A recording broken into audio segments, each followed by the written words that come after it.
যাদবপুর বিশ্ববিদ্যালয়ে ব্রাত্য বসুর গাড়িতে হামলা, ধৃত মূল অভিযুক্ত হিন্দোল মজুমদার। দিল্লি বিমানবন্দর থেকে গ্রেপ্তার হিন্দোল মজুমদার।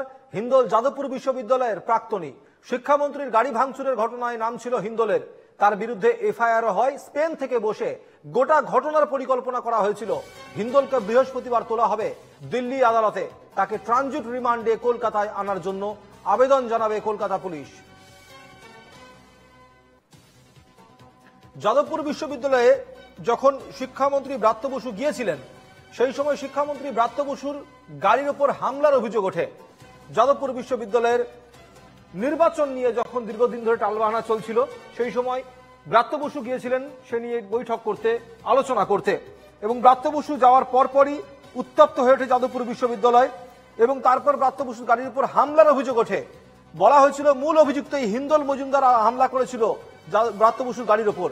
তাকে ইতিমধ্যেই ধরা হয়েছে, দিল্লি বিমানবন্দর থেকে তাকে গ্রেপ্তার করা হয়েছে।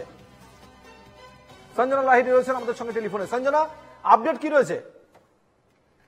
দেখো, হিন্দোল মজুমদার মূলত মেন কনস্পায়ার, যেটা এখনো পর্যন্ত জানা যাচ্ছে। এবং ব্রাত্য বসুর ওপর যাদবপুর বিশ্ববিদ্যালয়ে যে হামলা হয়েছিল তার ছক কষেছিল এই হিন্দোল মজুমদার। হিন্দোল মজুমদার বর্তমানে স্পেনে গবেষণা করছে এবং উচ্চশিক্ষার জন্যই মূলত তার স্পেনে যাওয়া। এবং সে যাদবপুর বিশ্ববিদ্যালয়ের প্রাক্তনী। সেখান থেকে মূলত পুরো ছক তৈরি করে সেই অনুযায়ী কিন্তু সবাইকে ইমপ্লিমেন্ট করানো হয়েছিল, এমনটাই কিন্তু পুলিশ সূত্রে জানা যাচ্ছে। এবং এই অভিযুক্তের নামে বিভিন্ন এয়ারপোর্টে, তার মধ্যে যে সমস্ত আন্তর্জাতিক এয়ারপোর্ট রয়েছে প্রত্যেকটা এয়ারপোর্টেই লুকআউট নোটিশ জারি করা হয়।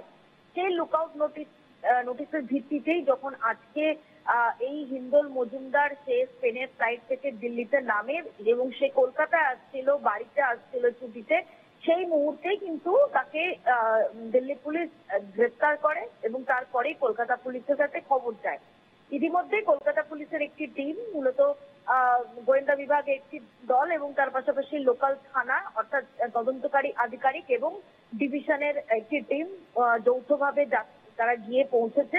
আজকে সন্ধ্যার তারা গিয়ে পৌঁছেছে। কালকে সকালে এই অভিযুক্তকে প্রডিউস করা হবে এবং তারপরে কালকেই কিন্তু রাতের বিমানে নিয়ে আসার পরিকল্পনা করা হয়েছে, এমনটাই জানা যাচ্ছে। তবে আগামী পরশু এই অভিযুক্তকে আলিপুর আদালতে পেশ করা হওয়ার সম্ভাবনা রয়েছে, যেমনটা পুলিশ সূত্রে খবর। সুমিত, ধন্যবাদ সঞ্জনা।